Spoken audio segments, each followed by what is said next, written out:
إما أولا غلاناتي والقباتي مومن منسرا أبي أحمد وليغالتي إثيوبيا في سومالي لاند جدو تيجيفم فايدا ولو كنني فراتشو تجراني تجرم جافين روميام يايدلي جافا وغاسا دفا براوجي جافي جافا قران على سديتا كيغلو بيكسي تجرام Abren gargaarsa namooma fi baqatootiin dhaabbattoota moota gamtoomanii namoota sababa waraanaatiin Suudaan keessatti beelaaf saaxilamanii gargaaruuf $4 biiliyoona 4 akka barbaachisu beeksisee jira.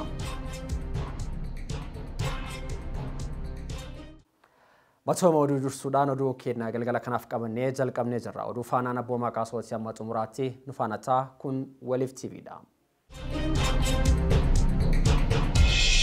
Dhimma ulaa galaanaatti walqabatee muummee ministeera Dr. Abiy Ahmad waliigaltee Itoophiyaa fi Somaalilaand gidduutti geggeeffame faayidaa waloo kennanii fudhachuutii jiraniiti jiru. Odii Musaa bal'insa akka ta'anitti qindeesseera. ከሶማሊያ ከዋናው ሶማሊያ ውጪ ከኢትዮጵያ በላይ በርከት ያሉ ሶማሌዎች የሚኖሩበት ዓለም የለም። አንደኛ ሶማሊያ፣ ሁለተኛ ኢትዮጵያ ናት የሶማሌዎች ሀገር። walgayni dilee kudha afraffaa mana marii bakka bu'oota uummataa geggeeffamee ture irratti dhimma karra galaanaatti wal qabate muummeen ministeera Itoophiyaadha Dr. Abiy Ahmad gaafii mana marii bakka bu'oota uummatarraa isaaniif kaaniif deebisaa kennaniiti jiru. Bu'uuruma kanaan mana maree bakka bu'oota uummataati irratti gaafiiwwan kaaniif yeroo deebisaa kennee turetti dhimma karra galaanaa Itoophiyaa wajjin wal qabate ministeerri muummeedha Dr. Abiy Ahmad deebii gaatee mana marii bakka bu'oota uummataa Itoophiyaatiif kennaniiti jiru. Waliigalteen Itoophiyaadhaa fi Somaalilaand jidduutti geggeeffame faayidaa waloo kennanii fudhachuu irratti kan hundaa'e kajaan muummichi ministeera biyya ollaa Itoophiyaa taate Somaalilaand biyya hariiroo gama hedduu wajjin qaban ta'uudhaas addeessaniiti jiru. Biyyi ollaa Itoophiyaa taate Somaaliyaa wajjin ammoo atakaaroo tokkollee keessa seenuu hin qabnu kajee muummichi ministeera birmadummaa biyya Soomaaliyaatis ta'e lammiilee isaanii sarbuu hin qabnu jaaniiti jiru. Soomaaliyaa wajjin daangaa akkuma wajjin qooddannu aadaa safuu fi amantaa wajjin ni qooddanna kajee muummeen ministeera uummanni Soomaaliyaa biyyoota addunyaa jiran keessaa baay'inaan Itoophiyaa keessatti akka argamanis ifoomsaniiti jiru. Birmadummaa Soomaaliyaatiif nuti ilmaan keenya wareega goonee jirra kajaan muummeen ministeera Itoophiyaadha. Soomaaliyaan ammoo biyya akka taatuuf ilmaan keenya itti gabbarree jirras jaaniiti jiru. የተከበረው ምክር ቤት እንደሚያውቀው ባለፉት 10 ምናምን ዓመታት የሶማሊያን ሰላም ለማስከበር በሺ የሚቆጠሩ ኢትዮጵያውያን ሞተዋል። Muummichi ministeera gaafiiwwan mana marii bakka bu'oota uummataa irraa dhimma atakaaroo Itoophiyaa fi Soomaaliyaa jidduudhatti dhiyeenya kana waliigaltee karra galaanaa Itoophiyaa argachiisuu danda'u Somaalilaand wajjin mallatteessuu isii hordofuudhaan uumame ilaalchisuudhaan wayitaa deebisaa kennanitti dubbii jajjabduu dubbatanii kan jiran yeroo ta'u akkuma Soomaaliyaa cinaa dhaabbanne Suudaan Daarfuurittis gatii guddaa kafalleeti jirra jaan muummichi ministeera yeroo rakkoon Soomaaliyaa mudatetti kan dafee dhaqqabuuf Itoophiyaa qofa biyyoonni ollaa yookaan ammoo biyyoonni biraa humaata kan goone jaaniiti jiru. Soomaaliyaan wal dhabbii keessa nu wajjin ni galti jennee hiyyaannu kan jaan muummichi ministeera nutis qaama kamuu wajjin waraana keessa seenuu hin barbaannu yaada waraana keessa seenuutis hin qabnu jaaniiti jiru. Haa ta'u malee jee muummichi ministeera Itoophiyaadha Dr. Abiy Ahmad wayitaa gaafii mana marii bakka bu'oota uummataatirraa isaaniif kaafame deebisaa jiranitti qaamni kamiyyuu birmadummaa keenyaan nutti ni dhufa taanaan ammoo waraana nurratti bana taanaan sodaa tokko malee ifirraa qolanna jechuudhaan miseensota mana marii bakka bu'oota uummataatiif ibsaniiti jiru.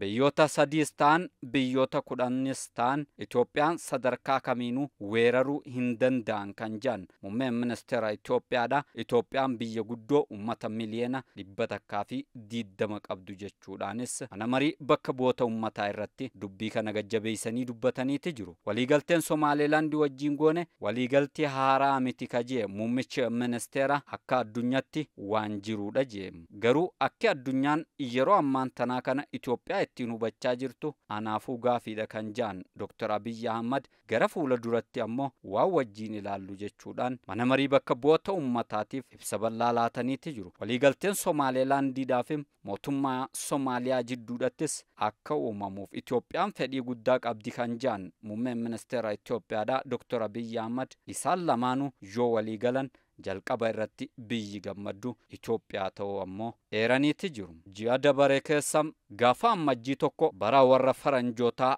haarawa seene kana keessa erga Itoophiyaadhaa fi Somaalilaand sanada waliigaltee walubannaadhaan Itoophiyaa karra galaanaa argachiisuu danda'u walii mallatteessanii asitti Itoophiyaadhaa fi Somaaliyaa jidduutti jechuun isa immoo Finfinneedhaa fi Moqaadishoo jidduutti atakaaroon uumamee turuun isaa kan yaadatamu yoo ta'u Itoophiyaan dhimma sanada walubannaadhaa Somaalilaandii fi Itoophiyaa jidduutti mallatteeffame ilaalchisuudhaan ibsa yerositti kenniteen sananni waliigalteedhaa kun sanada qajeeltoo fudhatanii kennuu irratti hundaa'e malee sanada daangastaanaan biyya namaa sarbuudha kan ta'in ibsaa turuun ni yaadatama.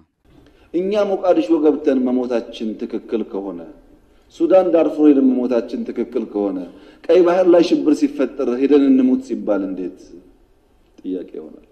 ያው እኮ ነው ሞቃዲሾ ሲሾሩም ያው ነው ዋናው ሰላም እንዲመጣ መስራት ነው። Manni marii bakka bu'oota uummataa boruu mudamoota garaagaraa ni raggaasisaa jedhameetu jira. Manni marii bakka bu'oota uummataa walgahii idilee 15ffaa bara hojii sadaffaa marsaa 6ffaa guyyaa boruu gaggeessuun mudamoota garaagaraa ni raggaasisaa jedhameetu jira. Manni marichaa qaboo yaa'ii waliigalaa addaa tokkoffaa fi walgahii idilee 14ffaa bara hojii sadaffaa qorachuunis ni raggaasisaa jedhameetu eegama. Akkasumas ajandaalee fi labsiiwwan adda addaa dhiyaatan qorachuun ni raggaasisaa jedhameetu jira. Caffeen Oromiyaa yaa'ii idilee 6ffaa waggaa 3ffaa bara hojii 6ffaa gurraandhala 8 akka eegalu beeksiseetu jira. Waajirri Caffee Oromiyaa yaa'ii idilee 6ffaa waggaa 3ffaa bara hojii Caffee 6ffaa gurraandhala 8 bara 2016 eegalee galma Caffee geggeessuuf akka jiru ibseetu jira. Haaluma kanaan miseensonni Caffee Oromiyaa hundi waraqaa eenyummaa miseensa Caffee ta'uu isaanii ibsuu qabatanii gurraandhala 7 bara 2016 waaree booda sa'a 8 walakkaarraatti eegaluun magaalaa Adaamaa galma Caffeetti argamu akka gabaasan waajirri Caffee Oromiyaa beeksiseetu jira.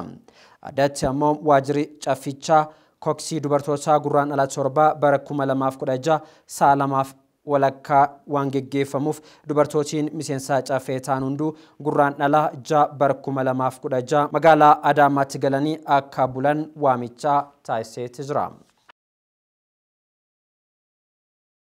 Sirni gadaa sadarkaa guddinaa qaroomina uummata Oromoo kan agarsiisu ta'uu biiroon kominikeeshinii Oromiyaadhaa beeksiseetu jira. Yaa'iin uraagaa baallii kennuudhaaf ardaa irra tureeraatii godaanee ardaa jilaa mi'ee bokkootti qobateetu jira. Liyaa Taaddasee bal'inaa akkaataa nutti qindeessiteerti.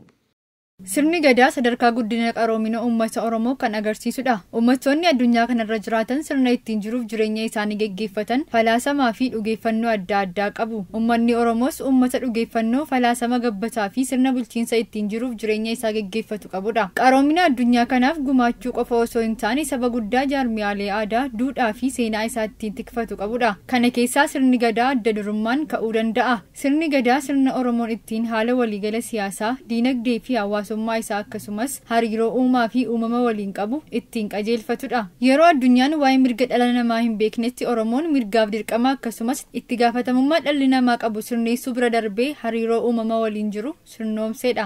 Gadaan sirna bulchiinsaa yeroo ammaa ammayyaa jedhamu waan hedduun caala. Kun sirna gadaa Oromoo adda kan taasisudha. Sirna gabbataa fi utubaa uummatichaa ta'e kunis jaarmiyaalee adda addaa kan of keessatti hammatudha. Sirna kana keessatti aangoo paartilee gadaa shanan gidduutti qoqqoodamuu qofa osoo hin taane taane aangoon waggaa 8 dabarfama. Kun osoo addunyaan diimokiraasii har'aan hin beekin waggaa kuma hedduun dura. Aangoon kan dabarfamu bakka ulfoo mataa isaa danda'ettidha. Bakki kunis Ardaa Jiilaa jedhama. Sirna gadaa keessatti Ardaan Jiilaa bakka walharkaa fuudhinsi aangoo itti raawwatu qofa osoo hin taane bakka dhimmi uummataa itti mari'atamuu fi murtaa'udha. Uummata Oromoo biratti falaasamni walqixxummaa bal'aa fi jabaataa waan ta'eef namni kamiyyuu umurii, koorniyaa, bifa, beekumsaan osoo hin daangeffamin dhorkaa tokko malee dhimma dhuunfaa isaas ta'e rakkoo hawaasa keessa jiru ifoominaan iddoo itti dhiyeessanii fi irratti mari'atanidha. Ardaan Jiilaa ammoo waltajjii diimokiraatawaa paartiin gadaa baallii kennu turtii waggoottan 8 biyya bulche keessatti hojii raawwataa turee fi paartiin gadaa aangoo fudhatu karoora isaa irratti ibsa bal'aa haasawaa fi iddoo itti dhiyaatudha. Harcaatiin hojii gadaa baallii ofirraa kennuuf deemu gadaa baallii fudhachuuf qophaa'e dhimmoota nama dhuunfaas ta'e hawaasaa bal'aa bara gadaa isaanii furmaata akka argatan hubannoo bakka walitti kennanidha. Ardaalee Jiilaa hedduu Oromiyaa keessa jiran keessaa iddoo walharkaa fuudhinsa baallii gadaa tokko Ardaa Jiilaa Mi'ee Bokkooti. Ardaan Jiilaa Mi'ee Bokkoo iddoowwan seena qabeessa Oromoon qabu keessaa tokko yoo ta'u godina Gujii aanaa Sooratti argama. Bakki kun bakka burqaa seerri jiruuf jireenya hawaasichaa itti tumame labsamu waan ta'eef bakka ulfinaa fi kabaja guddaa qabudha. Bara kana Ardaa Jiilaa Mi'ee Bokkootti walharkaa fuudhinsi baallii gadaa Oromoo Gujii marsaa 75ffaa Harmuufaa irraa gara Roobaleetti taasifama. Sirni kun sirna gadaa Oromoo keessatti aangoo karaa jaalalaa fi nagaan waliif dabarsuu kan agarsiisu sirna boonsaadha. Kanaafuu milkaa'ina walharkaa fuudhinsa baallii gadaa Oromoo Gujii 75ffaa kana tumsuu fi sirna guddaa fi boonsaa abbootiin keenya tiksanii asiin gahan kana beeksisu kunuunsuu fi tiksuudhaan dhaloota itti aanutti dabarsuun nurraa eegama. Kan odeeffanni Kominikeeshinii Biiroo Oromiyaa irraati.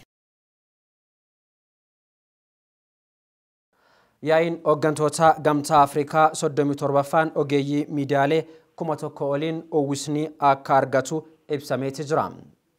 Yaa'iin hooggantoota Gamtaa Afrikaa 37ffaan ogeeyyii miidiyaalee biyya keessaatii fi alaa 1,000 oliin uwwisaa akka argatu ibsameeti jira. Yaa'iin hooggantoota Gamtaa Afrikaa 37ffaan gurraandhala 9-10 bara 2016 magaalaa Finfinneetti ni gaggeeffamaa jirameetti eegama. Abbaan taayitaa miidiyaalee Itoophiyaa gaazexeessootiin biyya keessaatii fi alaa baajii seensaa akka argataniif hojjechaa jiraachuus ibseeti jira. Abbaan taayitichaa miidiyaaleen biyya alaaf hojiin haala mijeessuu hojjetamaa jiraachuus ibseeti jira. Yaa'iin uwwisa miidiyaalee olaanaa akka argatuuf qaamolee dhimmi ilaalatu waliin hojii bal'aa hojjechaa turuus ibseera. Miidiyaaleen yaa'icha uwwisuuf kennaa sirna keessummaa maqaa Itoophiyaa ijaaruun miidiyaaleen yaa'icha uwwisan kanneen sirna keessummaa maqaa Itoophiyaa ijaaran akka ta'u abbaan taayitaa miidiyaalee Itoophiyaa ibseeti jira. Hangammaatti ammoo gaazexeessootiin biyya keessaatii fi alaa 350 ol galmaa'uu ragaan abbaa taayitichaa irratti argame ni mul'isa. Yeroo ittaanus hojiileen galmee miidiyaalee yaa'icha uwwisa miidiyaa laatanii kan itti fufu ta'uu ibsameeti jira. Rakkoon nageenyaa Suudaan keessa jiru galii gurgurtaa humna elektiriikii Itoophiyaan biyyoota ollaatii argattu akka hir'atu taasiseeti jira jedhameeti jira. Kennaa Darajjee bal'inaa qabdi.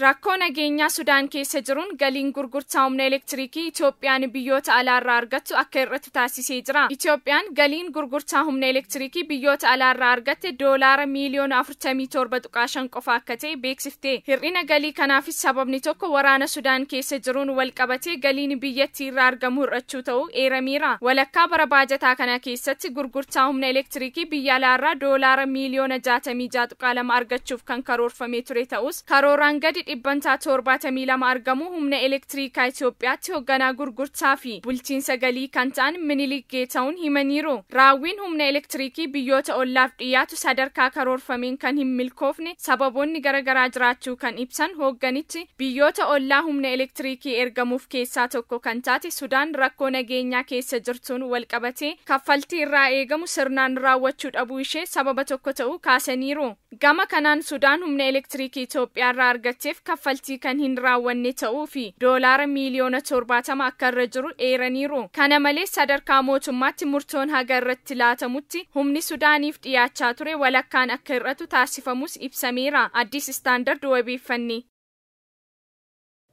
Televiziyoonii waliif raadiyoo galgala kanaaf qindeeffannee kana fakkaatu. Qophiileen kennaaf namoota fuudhaa wadhaa turtii gaarii.